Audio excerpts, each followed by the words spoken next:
Hello student, Devganga की online coaching classes के अंदर आपका फिर से स्वागत है। लास्ट क्लास तक हम हमारे चैप्टर अल्कोहल, फिनॉल और ईथर के अंदर अल्कोहल की केमिकल प्रॉपर्टी यानी रासायनिक गुणधर्म के बारे में बात कर रहे थे और आज हम अल्कोहल की बहुत ही इंपॉर्टेंट केमिकल प्रॉपर्टी अल्कोहल का निर्जलीकरण यानी अल्कोहल का डिहाइड्रेशन पढ़ने वाले हैं। तो बिना किसी देरी के हम स्टार्ट करते हैं हमारी रिएक्शन। जो हमारा आज का टॉपिक है वो बहुत ही इंपॉर्टेंट टॉपिक है। यहाँ से एग्जाम में क्वेश्चन पूछने के बहुत ज्यादा चांस होते हैं।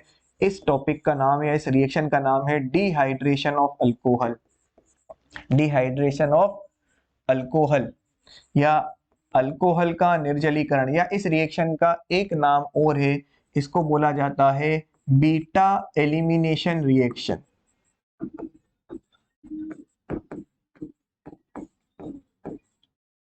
इस रिएक्शन का नाम है अल्कोहल का निर्जलीकरण या बीटा एलिमिनेशन रिएक्शन। इस रिएक्शन के अंदर क्या होता है, इस रिएक्शन के सबसे पहले तो हम रिएजेंट के बारे में बात कर लेते हैं कि भाई यहाँ पर कौन कौन सा रिएजेंट यूज करना है।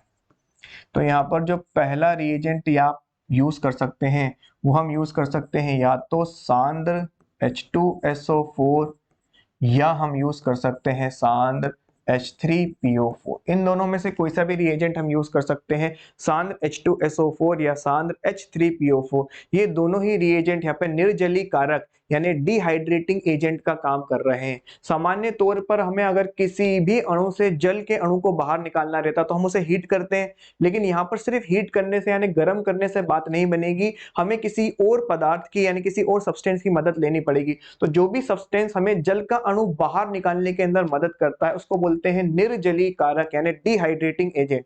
और यहाँ पर सांद्र H2SO4 और सांद्र H3PO4 निर्जलीकारक की तरह काम कर रहे हैं। क्या होगा रिएक्शन के अंदर, हमारे पास एक अल्कोहल है, इसको समझाने के लिए मैं कुछ इस तरीके से लिख रहा हूं RCH2OH सिंगल बॉन्ड CH2OH, ये हमारे पास अल्कोहल है। CH2OH ये हमारे पास अल्कोहल है।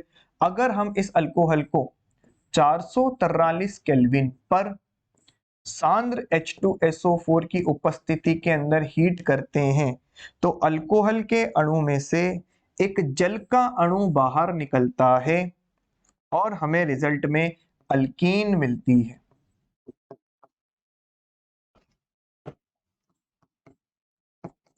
क्या करना है इस रिएक्शन के अंदर, इस रिएक्शन के अंदर हमको ये करना है कि जब हम अल्कोहल को सांद्र H2SO4 की उपस्थिति के अंदर 443 केल्विन के ऊपर गर्म करते हैं तो अल्कोहल के एक अणु के अंदर से जल का अणु बाहर निकलता है और एल्कीन का निर्माण होता है।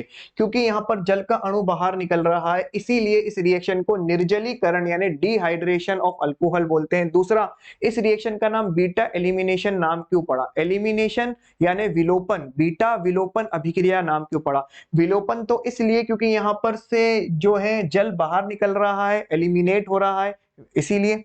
और इसका नाम बीटा विलोपन इसलिए पड़ा है कि जिस कार्बन से डायरेक्टली अल्कोहल जुड़ा हुआ है, OH जुड़ा हुआ है, उसको तो बोलते हैं अल्फा कार्बन, और अल्फा कार्बन का जस्ट पड़ोसी कार्बन होता है बीटा कार्बन। जिस कार्बन से डायरेक्टली OH समूह जुड़ा हुआ है वो तो होता है हमारे लिए अल्फा कार्बन, और जिस कार्बन अल्फा कार्बन का पड़ोसी कार्बन जो होता है वो होता है बीटा कार्बन। ठीक, तो क्योंकि यहाँ पर H+ जो है या जो H है वो यहां से निकल रहा है, बीटा कार्बन से निकल रहा है, इसीलिए इसको बीटा विलोपन यानी बीटा एलिमिनेशन रिएक्शन कहा जाता है। ठीक, क्या करना है इस रिएक्शन के अंदर, बड़ी सिंपल सी रिएक्शन है।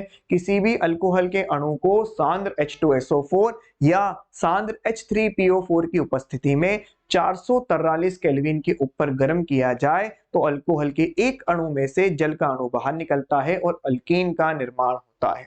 इस रिएक्शन की क्रियाविधि को चेक करते हैं। तो अगर हम इस रिएक्शन के मैकेनिज्म को देखें, इस रिएक्शन के मैकेनिज्म के अंदर सबसे पहले तो हमारे H2SO4 को ही चुल मचती है और वो H+ और HSO4- में टूटता है। इसके बाद जो हमारे पास जल का अणु, जो अल्कोहल का अणु है CH3CH2OH, अल्कोहल के इस अणु के पास लोन पेयर ऑफ इलेक्ट्रॉन यानी इलेक्ट्रॉन युग्म उपस्थित है और इसके पास ये H+ आता है। तो ये H प्लस इसके पास है इलेक्ट्रॉनों की कमी, इस H प्लस के पास है इलेक्ट्रॉनों की कमी, ये है गरीब, और ये है ऑक्सीजन, ये ऑक्सीजन इसके पास है लोन पेयर ऑफ इलेक्ट्रॉन। तो यहाँ पर ऑक्सीजन क्या करेगा भाई, दानदाता बनके अपने इलेक्ट्रॉन किसको दे देगा, दानदाता बनके अपने इलेक्ट्रॉन H प्लस को दे देगा। तो अगर ये H प्लस को अपने इलेक्ट्रॉन दे देगा तो ये अणु कुछ इस तरीके का दिखने लग जाएगा, CH3 CH2O, इसके साथ पहले से ही एक हाइड्रोजन था, इसने H प्लस को और जोड़ लिया तो ये बन जाएगा H2।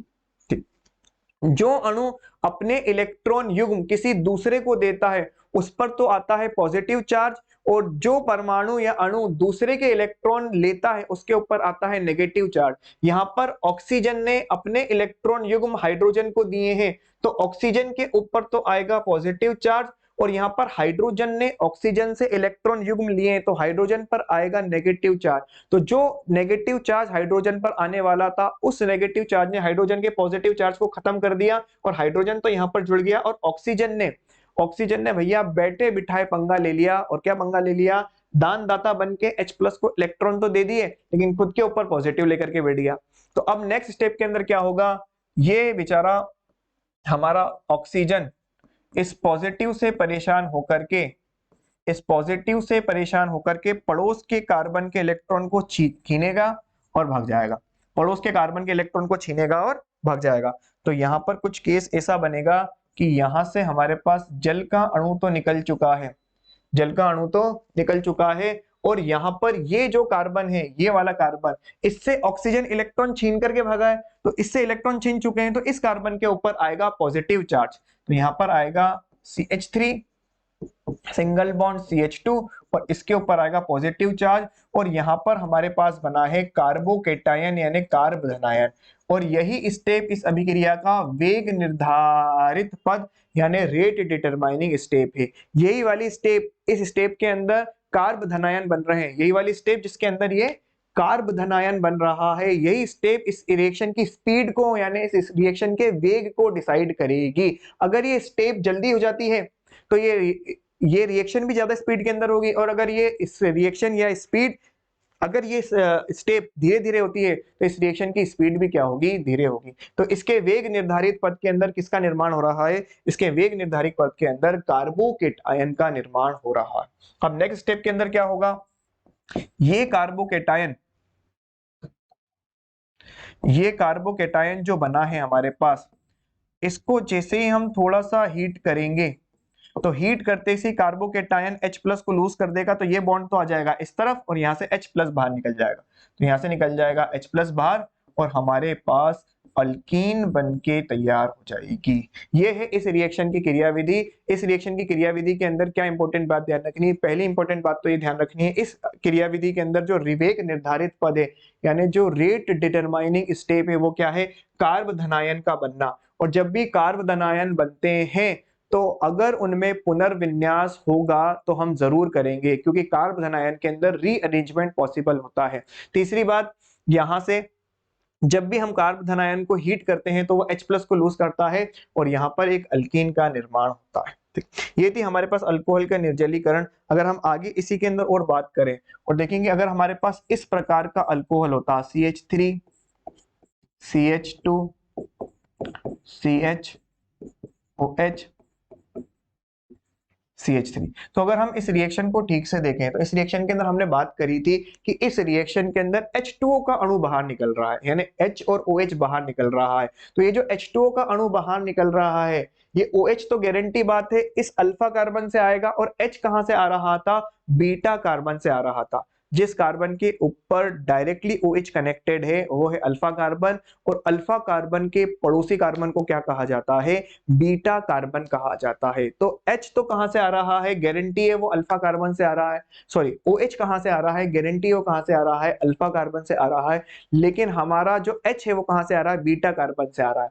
तो इस वाले के अंदर तो हमें कोई दिक्कत नहीं थी, एक ही अल्फा कार्बन था और एक ही बीटा कार्बन था। लेकिन ये जो एग्जाम्पल हम चेक कर रहे हैं इसके अंदर देखो, यहां पर अल्फा कार्बन तो एक ही है, जिस कार्बन से OH जुड़ा हुआ है वो होता है हमारा अल्फा कार्बन। तो अल्फा कार्बन तो एक ही है, लेकिन अल्फा कार्बन का जो पड़ोसी होता है वो क्या कहलाता है, बीटा कार्बन कहलाता है। तो ये भी बीटा कार्बन है और ये भी बीटा कार्बन है, ठीक। तो क्योंकि यहाँ पर दो दो बीटा कार्बन है, तो यहाँ पर हमें दो दो अल्कीन देखने को मिलेगी। पहली अल्कीन यहाँ से OH जाएगा, यहाँ से H जाएगा और इन दोनों कार्बन के बीच में डबल बॉन्ड बन जाएगा। दूसरी अल्कीन यहाँ से OH जाएगा, यहाँ से H जाएगा और इन दोनों कार्बन, पहले और दूसरे, इन दोनों कार्बन के बीच में डबल बॉन्ड देखने को मिल जाएगा। तो सिंस यहाँ पर दो दो बीटा कार्बन है, तो दोनों बीटा कार्बन से जो है H जाएगा और दो अल्कीन बनेगी। तो जब हम इस अल्कोहल को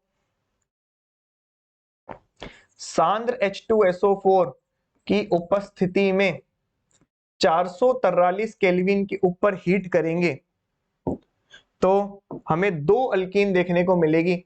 H2O का अणु तो बाहर निकलेगा ही निकलेगा, हमें दो अल्कीन देखने को मिलेगी। पहली CH3CH, यहां से H जाएगा और यहां से OH जाएगा और इन दोनों के बीच में डबल बंध बन जाएगा और ये ऐसा का ऐसा ही।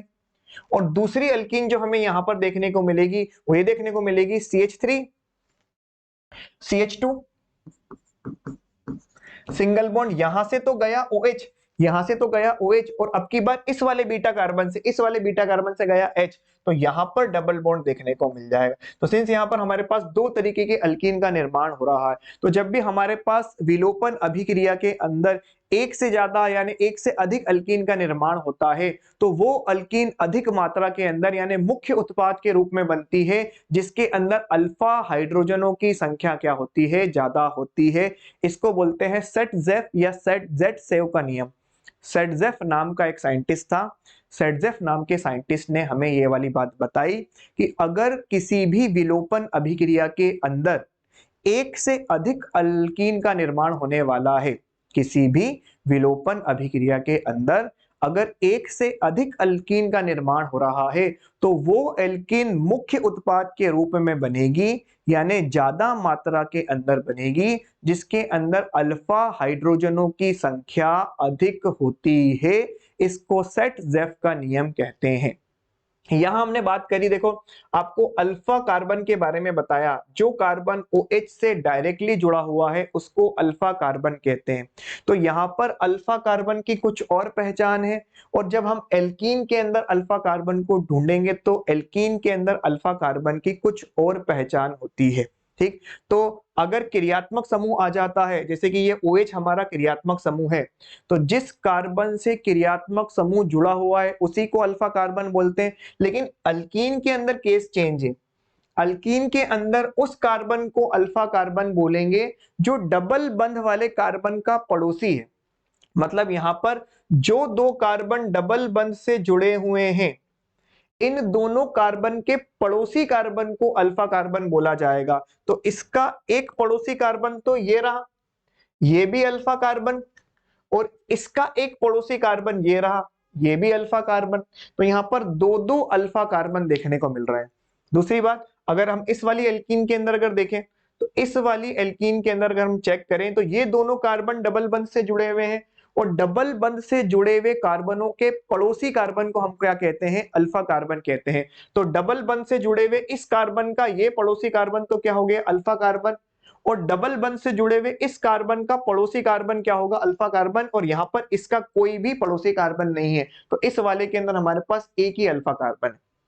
अगर हम सेटजेफ के नियम को याद करें, तो सेटजेफ नाम के साइंटिस्ट ने क्या कहा था कि विलोपन अभिक्रिया के अंदर यदि एक से अधिक अल्कीन बनती है, तो वो अल्कीन अधिक मात्रा में बनेगी जिसके पास अल्फा हाइड्रोजनों की संख्या ज्यादा होती है। अल्फा हाइड्रोजन किसे कहा जाता है, वह हाइड्रोजन जो अल्फा कार्बन से जुड़ी हुई है, वह हाइड्रोजन जो अल्फा कार्बन से जुड़ी हुई है उसी को क्या कहा जाता है, अल्फा हाइड्रोजन कहा जाता है। और अल्फा कार्बन की पहचान अलग अलग है, यहां पर अल्फा कार्बन की पहचान अलग है और एल्कीन के अंदर अल्फा कार्बन की पहचान अलग है। तो एल्कीन के अंदर अल्फा कार्बन कौन होता है, एल्कीन के अंदर अल्फा कार्बन वो होता है जो डबल बंध से जुड़े हुए कार्बन का पड़ोसी होता है, और अल्फा कार्बन से जुड़ी हुई हाइड्रोजन को अल्फा हाइड्रोजन कहते हैं। तो अगर हम पहले वाले की बात करें तो इसके पास दो दो अल्फा हाइड्रोजन है, इस वाले के ऊपर तीन दो दो अल्फा कार्बन है, इस वाले पे तीन हाइड्रोजन, इस वाले पे तीन हाइड्रोजन, तो पहले वाले के पास 6 अल्फा हाइड्रोजन है। और अगर हम दूसरे वाले की बात करें तो इसका पड़ोसी एक ही अल्फा कार्बन है, और इस अल्फा कार्बन के ऊपर दो हाइड्रोजन जुड़ी हुई है, तो इसके पास 2 अल्फा हाइड्रोजन है। ऊपर वाले के पास 6 अल्फा हाइड्रोजन, नीचे वाले के पास 2 अल्फा हाइड्रोजन। तो सेटजेफ के नियम के मुताबिक ऊपर वाला जो उत्पाद होगा वो मुख्य उत्पाद यानी मेजर प्रोडक्ट होगा, और नीचे वाला जो उत्पाद होगा वो होगा माइनर प्रोडक्ट यानी अल्प मात्रा में। ऊपर वाला मुख्य उत्पाद होगा, नीचे वाला अल्प मात्रा के अंदर बनेगा, यानी ऊपर वाला मेजर प्रोडक्ट तो क्या बनेगा, अधिक मात्रा के अंदर बनेगा, और जो माइनर प्रोडक्ट होगा वो अल्प मात्रा में बनेगा। जो मुख्य उत्पाद होता है यानी जो अधिक मात्रा में बनता है उसको हम सेटजेफ उत्पाद भी कहते हैं। क्या कहते हैं? सेटजेफ प्रोडक्ट यानी सेटजेफ उत्पाद भी कहते हैं। और जो अल्प मात्रा के अंदर बनता है इसको हम हॉफमान उत्पाद भी कहते हैं। तो कभी कभी एग्जाम के अंदर ऐसा भी पूछ लिया जाता है कि विलोपन अभिक्रिया का सेटजेफ उत्पाद बनाओ या विलोपन अभिक्रिया का हॉफमान उत्पाद बनाओ। तो सेटजेफ उत्पाद जो अधिक मात्रा के अंदर बनता है जिसमें अल्फा हाइड्रोजनों की संख्या अधिक होती है, हॉफमैन उत्पाद जो अल्प मात्रा के अंदर बनता है जिसके अंदर अल्फा हाइड्रोजनों की संख्या कम होती है। ठीक, तो ये था हमारे पास अल्कोहल का निर्जलीकरण। जब हम अल्कोहल को सांद्र H2SO4 की उपस्थिति में 443 केल्विन के ऊपर गर्म करते हैं तो अल्कोहल के एक अणु में से जल का अणु बाहर निकलता है और अल्कीन बनती है। इस अभिक्रिया को अल्कोहल का निर्जलीकरण या बीटा विलोपन अभिक्रिया भी कहते हैं। यदि हम ये इस रिएक्शन के मैकेनिज्म में हमें ध्यान रखना है कि वेग निर्धारित पद के अंदर कार्ब धनायन का निर्माण हो रहा है, और अगर हमारे पास किसी अभिक्रिया में एक से अधिक अल्कीन बनने के चांसेस हैं तो सेटजेफ के नियम के हिसाब से वो अल्कीन अधिक मात्रा के अंदर बनने वाली है जिसके पास अल्फा हाइड्रोजनों की संख्या क्या होने वाली है, अधिक होने वाली है। अब इस रिएक्शन की अगर हम इंपॉर्टेंट पॉइंट की बात करें, इस अभिक्रिया के कुछ प्रमुख बिंदुओं के बारे में चर्चा करें, इंपॉर्टेंट पॉइंट्स के बारे में चर्चा करें, तो सबसे पहला इंपॉर्टेंट पॉइंट तो यही है कि यहाँ पे कार्ब धनायन बनते हैं, कार्बोकेटायन का निर्माण होता है। और जब भी कार्बोकेटायन का निर्माण होता है तो रीअरेंजमेंट यानी पुनर्विन्यास अगर हो सकता है, मुमकिन है, तो पुनर्विन्यास जरूर होगा। दूसरी बात, अगर हम इस अभिक्रिया की वेग निर्धारित पद की बात करें, रेट डिटरमाइनिंग स्टेप, तो वो क्या है? प्रथम कार्ब धनायन का निर्माण, प्रथम कार्ब धनायन का निर्माण। अभिक्रिया का जो वेग होगा, इसकी तीसरी इंपॉर्टेंट बात, अभिक्रिया की जो स्पीड होगी वो कार्ब धनायन के स्थायित्व के ऊपर यानी कार्बोकेटायन के स्थायित्व के समानुपाती होगी।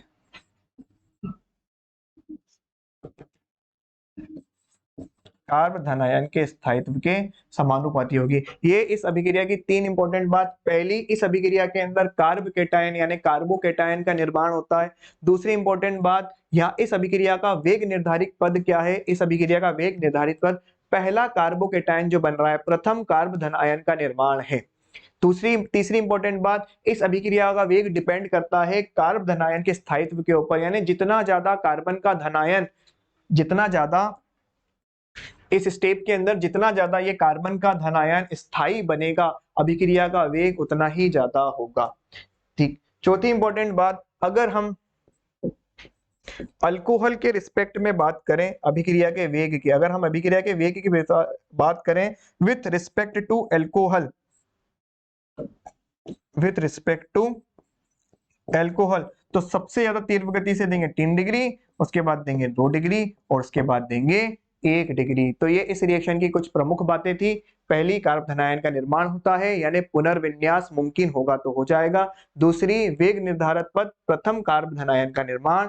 तीसरी, अभिक्रिया का वेग डायरेक्टली डिपेंड करता है किसके ऊपर? कार्ब धनायन के स्थायित्व के ऊपर। चौथी, अगर अल्कोहल के रिस्पेक्ट के अंदर अभिक्रिया का वेग चेक करना है तो अभिक्रिया का वेग अल्कोहल के रिस्पेक्ट में होता है 3 डिग्री अल्कोहल, 2 डिग्री अल्कोहल और 1 डिग्री अल्कोहल।